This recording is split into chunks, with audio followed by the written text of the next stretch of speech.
to do was to define the lesson's learning outcome, or outcomes, if you wanted to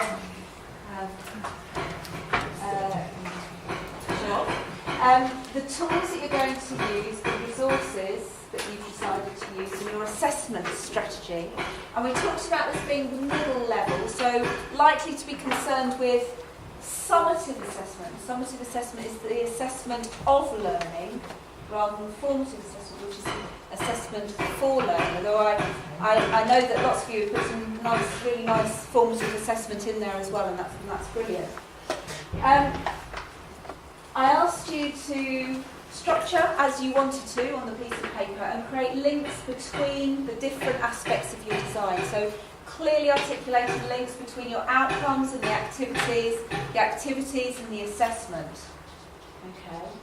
And to ask yourself as you're going along, who or what should be at the centre of this particular activity?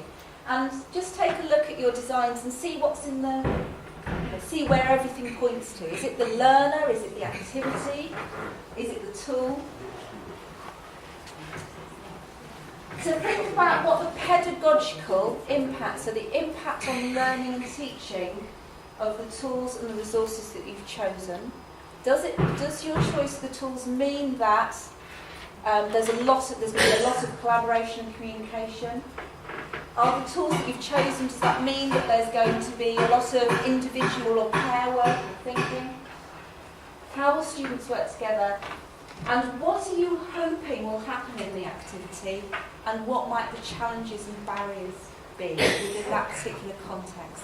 So that you begin to manage those in your risk management. And I'm wondering, as I was going around, I was particularly interested in trying to pick up some of the language that you were using. Were you talking about formative and summative assessment? Were you talking about tools? Were you talking about things to do with learning and teaching? And how's visualising or representing these lessons in a way that you might not normally do change the way that you approach this designing lesson? Did you think about things that you wouldn't normally think about when you're coming to design the lesson? Any kind of first thoughts to kick off the discussion about that? Just where I am at the moment is just going into level 3, and I was told to think more about what the teacher's role was in each of the tasks that were set. So while we were doing this, I was trying to think, well, where would I be in the classroom in relation to this? Where does the teacher fit into the bigger picture? That's really quite useful. So normally, would you focus on what your students were doing? Students are doing the task that the students are being set, not where I sort of fitted into the bigger picture. Obviously, you were explaining the task and stuff, but what would I be doing at the front of the class? Where would I be at the point where they're doing the task? Where my position is. Yeah. And was representing it in this way then useful for that? Yeah, you start seeing where you would be facilitating and where you might be helping out. Yes, that's really interesting. It's quite unusual for teachers when they're planning lessons to focus on the students instead of themselves. What, in my experience, teachers that I've taught, often what happens is that the teacher will focus on what they're doing instead of thinking about what the students will be doing. It's important to get a balance, so absolutely clear. My mentor, they learn how to do this, and I think that they're learning outcomes at each stage of the lesson plan to make sure that I wasn't. So no matter what you're doing, what you wanted them to do, what you wanted out of each step. So everyone has a bracket underneath learning outcome. Yeah. So for you, your focus, what's at the centre of the lesson is the learning outcome, the learning itself. Yeah, that's interesting.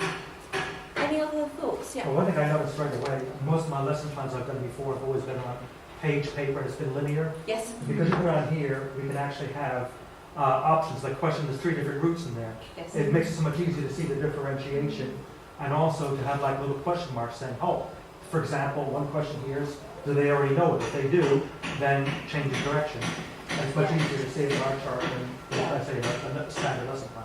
Excellent, yeah. So much easier to visualise what might be happening when you're differentiating tasks for particular groups of children or individuals. representing lessons in this way. Okay, I'm also aware that some of you found this quite difficult to do. Yeah, quite a challenging thing to do. Why do you think that was? Is it because of the lack of clarity around the exercise? So would it be useful for me to give you a scenario to map, rather than you to use this tool, open creative one? What do you think? It's difficult doesn't mean you don't want to do it. Yeah. I think you learn more when it's hard. I've learned Yeah. loads from it. So And when it's subject specific as well, I think helps galvanise our table, I think, about something. Yeah. I think one of the difficulties as well is that you don't know who's in the class. So Yes, that, yes. you know, if you've got a class who are going to struggle with that task, or if you've got a class who you're actually going to have a lot of activities, so it's good to know Yes. how they respond. Absolutely, and that is always a really difficult part of session planning, isn't it? It's constantly thinking about and what if and what if and what if. Yeah, absolutely. So, do you think that using a tool like this changed the way that you talked about the elements of your learning design? So, I think it did for me because I was more aware of how many people will be doing this and what are the rest of them doing at that time. So the gentleman said usually I've been planning in a linear format, and this actually is more effective for me to see what's going on over there or who's doing it. any thoughts about the impact that using this has had on the way that you might plan the lesson? I would say that this technique is more useful for planning a sequence of lessons or a whole Scheme of work, yeah. And because yeah. when you drill down into one lesson, you Yeah. don't necessarily want all of this information. You know that one particular point and one particular activity and one particular task. Yeah. And when you're actually standing in the classroom and you need the guide, you need a lesson plan that's going to say, Yeah. right, Do this, do this, do this. Yeah, It's absolutely. a prompt for you as well. Yeah. So you couldn't take that into a lesson, could you? And it wouldn't necessarily help you in the lesson. No. But it's a good guide for planning the overall sequence of work. Or Yes. Yeah. Yeah. Absolutely. And that's what you guys found. Suddenly you found yourself. You were expanding this into a whole scheme of work rather than one lesson.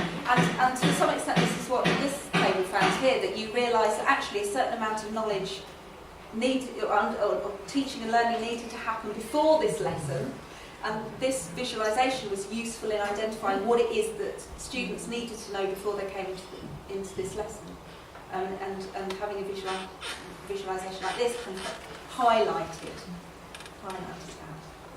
Yeah. Okay. We're going to have coffee break now, and then there's going to be an opportunity to start sharing some of the conversations you've had within your groups and the designs that you've created with the other groups. Now, just take a quick look at your design. How easy do you think it would be to interpret your design for somebody else? How confident you are that somebody else will be able to look at that design and gain anything from it? Not bad.